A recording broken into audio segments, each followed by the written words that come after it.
বলেন যেই বান্দা, যেই মুসলমান, যেই জাতি, যেই উম্মাহ ইসলামের বিধান থেকে বিচ্যুত হইয়া পরস্পরের মধ্যে বিবাদের মধ্যে লিপ্ত হয়ে যাবে, ঝগড়া ফাসাদের মধ্যে লিপ্ত হয়ে যাবে, সমাজের মধ্যে বিশৃঙ্খলা প্রতিষ্ঠিত করবার চেষ্টা করবে, আল্লাহ বলেন ফাতাফশালু ফাতাফশালু ফাতাফশালু, ওই জাতি ভীতু জাতিতে পরিণত হয়ে যাবে, ওই জাতি সাহস কখনো থাকবে না, সাহসহীনতার জাতিতে পরিণত হয়ে যাবে। এমন ভীতু হবে, এমন ভীতু হবে, তামাম পৃথিবীর সব মানুষগুলোকে, ছোট্ট আদনা থেকে আদনা মানুষগুলোকে ভয় করবে, ভয়ের মধ্যে সব সময় থাকবে।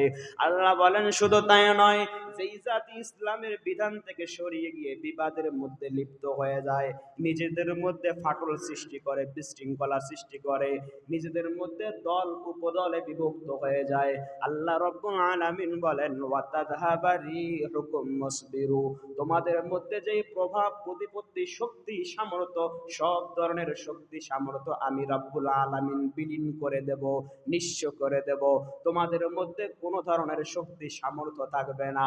যত শক্তি থাক, ওই সাহস না থাকার কারণে ওই শক্তি কোনো কাজে আসবে না। যত সমরাস্ত্র থাক, পরমাণু অস্ত্র থাক না কেন, ক্ষেপণাস্ত্র থাক না কেন, ওই যে সাহস না থাকার কারণে সেটা সঠিক ব্যবহার, শতভাগ ব্যবহার তোমরা করতে পারবে না। এজন্য আল্লাহ রাব্বুল আলামিন আরেক আয়াতের মধ্যে বলেন ওয়াতাসিমু বিহাবলিল্লাহি জামিআন ওয়া লা তাফাররাকু। ও মুসলমান ভাইয়েরা আমার, ভালো করে বুঝবেন। অনেকেই মনে করি নামাজ আমার জন্য ফরজ, রোজা আমার জন্য ফরজ, যাকাত আমার জন্য ফরজ, কুরবানি আমার জন্য ওয়াজিব। ইসলামের আরো আনুষঙ্গিক বিধান আছে যেগুলো আমাদের জন্য ফরজ আইন। আল্লাহ বলেন শুধুমাত্র নামাজে ফরজ, শুধুমাত্র যে কুরবানি তোমার জন্য ওয়াজিব, শুধুমাত্র যে তোমার জন্য রোজায় ফরজ, যাকাতে ফরজ, হজে যে ফরজ, বিষয়টা এমন না। বরং মুসলমান, আল্লাহ রাব্বুল আলামিন বলেন এই মুসলিম জাতির মধ্যে ঐক্য রাখাটাও তোমাদের জন্য আমি আল্লাহ ফরজ করে দিলাম। মুসলমানদের মধ্যে ঐক্য থাকা, ঐক্যকে অটুট রাখা, ফাটল সৃষ্টি না করা, এটাও একজন মুসলমানের জন্য ফরজ। ফরজ শুধু ফরজ না, ফরজ আইন। নামাজকে যেমন ফরজ করা হয়েছে, তদ্রূপ সেম ফরজ মুসলমানদের মধ্যে বিভেদ তৈরি না করে এক প্ল্যাটফর্মে ঐক্যবদ্ধ হয়ে ঐক্য সৃষ্টি করা, এটা ফরজ আইন। অনেকে এই জিনিসটা আমরা জানি না, ছোটখাটো স্বার্থের কারণে বিশাল বড় আল্লাহ রাব্বুল আলামিনের অন্যতম বিধান মুসলিম ঐক্য, ভ্রাতৃত্ব, আজকে আমরা বিসর্জন দিচ্ছি ছোট্ট স্বার্থ অর্জনের জন্য। আল্লাহ রাব্বুল আলামিন বলেন ওয়াতাসিমু বিহাবলিল্লাহি জামিআন ওয়া লা তাফাররাকু, ওয়াতাসিমু, মজবুত করে আঁকড়ে ধরো, বিহাবলিল্লাহ, আল্লাহ রাব্বুল আলামিনের রশিকে মজবুত করে আঁকড়ে ধরো। আল্লাহ তো সরাসরি বাংলাদেশ কিংবা অন্য অন্য রাষ্ট্রের মধ্যে কোনো রশি আসমান থেকে ফালাই দেয় নাই, দিছেনি। বড় কোনো শক্তিশালী রশি পাঠায় দিছে, দেয় নাই। বাহ্যিক কোনো রশি আমরা দেখতে পারি না, কোনো ধরনের শিকলও দেখতে পারি না, তাইলে কোনটা ধরবো আঁকড়ে? প্রশ্ন জাগে না? মুফাসসিরগণের ব্যাখ্যায় বলেছেন আল্লাহ রাব্বুল আলামিনের রশিকে মজবুত করার মধ্য দিয়ে রব্বে কারীম এখানে স্পষ্ট বলতে চান কোরআন এবং সুন্নাহ এই দুই জিনিসকে আঁকড়ে ধরো, যার প্রমাণ হলো আল্লাহ রাব্বুল আলামিনের প্যারা হাবিব মুহাম্মদুর রাসূলুল্লাহ সাল্লাল্লাহু আলাইহি ওয়াসাল্লাম যখন বিদায় হজের ভাষণ প্রদান করেন, ওই বিদায় হজের ভাষণে তিনি বলেছিলেন ও আমার উম্মতেরা, তোমরা দুইটা জিনিস যতদিন যাবত তোমরা দুইটা জিনিস আঁকড়ে ধরবে, বুকে তোমরা জাপড়ে ধরবে, বুকে জড়িয়ে রাখবে, ততদিন পর্যন্ত তোমরা পদচ্যুত হবে না, পদভ্রষ্ট হবে না, তোমাদের শক্তি বিলীন হবে না। ওই দুই জিনিস হলো, এক নাম্বার হলো কোরআন আর দুই নাম্বার সুন্নাহ। কোরআন সুন্নাহ যতদিন মুসলমানরা বুকে জড়িয়ে জাপড়ে ধরে মজবুত করে ধরে রাখবে, ততদিন মুসলমানরা বিচ্যুত হবে না, পদস্খলন হবে না। ফাতাফশালু ওয়া তাযহাবা রিহুকুম মুসবিরু ইন্নাল্লাহা মা'আস সাবিরিন, এই আয়াতের মধ্যে যে আল্লাহ বললেন যে হে ঈমানদারগণ, ওয়া আতিউল্লাহ ওয়া রাসূলা, আল্লাহ এবং রাসূলকে অনুসরণ করো, আল্লাহর কোরআনকে অনুসরণ করো, রাসূলের হাদিসকে অনুসরণ করো। এটা না করে যদি তোমরা পরস্পরে বিভেদে লিপ্ত হও, আল্লাহ বলেন ওয়ালা তানাযাউ, তোমরা পরস্পরে বিভেদে লিপ্ত হইও না, ঝগড়ায় লিপ্ত হইও না, নিজেদের মধ্যে ফাটল দল উপদল সৃষ্টি করো না, ফারাক সৃষ্টি করো না, শাখা উপশাখা তৈরি করো না। সেটা করলে কি হবে? ফাতাফশালু, তোমরা সাহসহীন হয়ে পড়বে। সাহসহীন মানে কি? যেই মানুষ ভীতু, যার দিলের মধ্যে সাহস থাকে না, সমরাস্ত্র আছে কিন্তু সেটাকে প্রয়োগ করার কি নাই, সাহস নেই। এর কারণ মুসলমানদের মধ্যে ঐক্য নেই। আজকে সারা বিশ্বের মধ্যে দেখবেন মুসলমানদের রাষ্ট্র, অনেক রাষ্ট্র, রাষ্ট্রের অভাব নাই, এবং সব রাষ্ট্র মিলে একবার একটা সংগঠন, ওআইসি নামক এক সংগঠন তৈরি করা হয়েছে মুসলিম ভ্রাতৃত্বের জন্য, ঐক্যের জন্য, মুসলমানদের পক্ষে কথা বলার জন্য।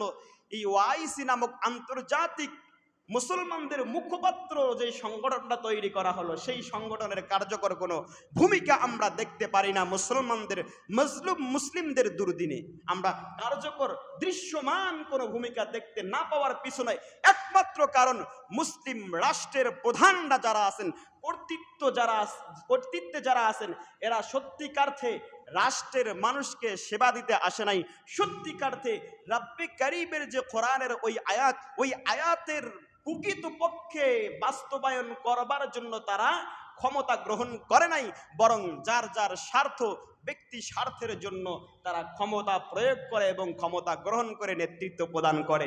যার কারণে আপনারা দেখবেন মুসলমানরা যখন দুর্দিনে পড়ে, মুসলমানরা যখন বিপদগ্রস্ত হয়, বিপদের মধ্যে পতিত হয়, এমত অবস্থায় এই সমস্ত রাষ্ট্রপ্রধানরা কাঁধে কাঁধ মিলিয়ে ঐক্যবদ্ধ হয়ে কোনো নিশ্চিত সিদ্ধান্ত নিতে পারে না। তারা সিদ্ধান্তহীনতায় ভোগে। শুধুমাত্র ফাঁকা বলি ছাড়া কার্যকর কোনো ভূমিকা এদের আপনারা দেখবেন না। আজকে আপনারা দেখবেন পাকিস্তানের যে সেনাপ্রধান, সেখান থেকে বিবৃতি দেওয়া হলো তারা ইরানের পক্ষে, গাজার পক্ষে, এবং সারা বিশ্বের মুসলমানদের এক হওয়া উচিত, ঐক্যবদ্ধ হয়ে এক প্ল্যাটফর্মে দাঁড়ানো উচিত। অন্যদিকে আমরা কি দেখলাম? আমেরিকার প্রেসিডেন্ট ডোনাল্ড ট্রাম্প এই টেম্পু বাবু করলো কি? এই সেনাপ্রধানদের ইনভাইট করে তার দেশে নিয়ে গেল, উড়ে চলে গেল সেনাপ্রধান। একটু লজ্জাও হয় না যে আমেরিকার ছোবলে শত শত বছর ধরে মুসলমানরা নির্যাতিত হয়েছে, যুগের পর যুগ মুসলমানরা নির্যাতিত হয়েছে। আফগানিস্তানে বলেন, বসনিয়া, চেচনিয়া, পৃথিবীর যত রাষ্ট্রে যত ধরনের যুদ্ধ বিগ্রহ সবকিছুর পিছনে দেখবেন পরোক্ষ কিংবা প্রত্যক্ষভাবে এই আমেরিকার হাত ছিল। রাষ্ট্রপ্রধান যেই থাক না কেন, এরা সব সময় এদের কালো থাবা দিয়ে বসেছিল। আজকে মুসলমানরা এখনো আমরা সজাগ হতে পারিনি। অনেকে মনে করছে হায় ইরানের সমস্যা হচ্ছে, সমস্যা কি? আরে ভাই, আপনারা দেখেন সাদ্দামকে মেরেছে, ইরাককে তছনছ করে দিয়েছে, গাদ্দাফিকে শেষ করেছে, আজকে ইরানকে, খামেনিকে হয়তো শেষ করে দিবে। দুদিন পরে পাকিস্তানকে ধরবে না যে, এর কোনো নিশ্চয়তা আমরা দিতে পারবো না। প্রত্যেকটা রাষ্ট্রকে এক এক এক এক করে ধরবে। প্রথমে এসে ডাক দিবে, তুমি আসো, বসাবে, যে তুমি তো আমার দোস্ত বন্ধু, তোমার সাথে আমার কূটনৈতিক সম্পর্ক আছে, সামরিক সম্পর্ক আছে, অর্থনৈতিক সম্পর্ক আছে, কত ধরনের তোমার সাথে সম্পর্ক, তোমাকে তো আমি অ্যাটাক করবো না, তুমি তো আমার দোস্ত বন্ধু, তুমি চুপচাপ থাকো, ও আমার শত্রু, তোমার কোনো ক্ষতি হবে না, তুমি চুপ থাকলে তোমার কোনো ক্ষতি হবে না। বেশ, মুসলমান চুপ হয়ে গেল। কিন্তু আল্লাহ রসুল তো সেই ১৫০০ আগের স্পষ্ট ১৫০০ বছর আগে স্পষ্ট জানিয়ে দিয়েছেন, কুফফার সম্প্রদায় কখনো তারা মুসলমানের শত্রু হতে পারে না। আল কুফরু মিল্লাতুন ওয়াহিদা, তারা ঐক্যবদ্ধ একটা দেহের মতো কুফফার শক্তিরা। ইহুদি, খ্রিস্টান, বিধর্মী অনেক ধর্ম আছে, সব মতাদর্শের মানুষ যদি একটা দেহের মতো হতে পারে, আমরা মুসলমানরা কেন একটা দেহের মতো হতে পারছি না? অথচ আল্লাহ রসুল সাল্লাল্লাহু আলাইহি ওয়াসাল্লাম হাদিসের মধ্যে বলেন, আল মুসলিমুনা কারাজুলিন ওয়াহিদ, মুসলমানরা হলো একজন পুরুষের মতো, একটা মানুষের মতো, একটা দেহের মতো। ইনিস্তাকা আইনুহু, যদি তার চোখের মধ্যে আঘাতপ্রাপ্ত হয়, একটা মানুষের দেহের, একটা মানুষের শরীরের একটা অঙ্গ চোখে যদি আঘাতপ্রাপ্ত হয়, পুরো অঙ্গটা ইস্তাকা কুল্লুহু, পুরো অঙ্গটায় ব্যথা অনুভব করে। আবার ওয়াইন ইস্তাকা রাসুহু, যদি মাথায় আঘাতপ্রাপ্ত হয় তারপরেও পুরো অঙ্গটা কি করে, ব্যথা অনুভব করে। এক কথায় শরীরের যেই অঙ্গই আপনার আঘাতপ্রাপ্ত হোক না কেন, ব্যথা পাক না কেন, পুরো শরীরটা সেই ব্যথা অনুভব করে। আল্লাহ রসুল সাল্লাল্লাহু আলাইহি সাল্লাম এই হাদিসের মধ্য দিয়ে এটাই বোঝাতে চান যে একজন মুসলমান পৃথিবীর যেই প্রান্তে থাকুক না কেন, যদি সে আক্রান্ত হয়, আঘাতপ্রাপ্ত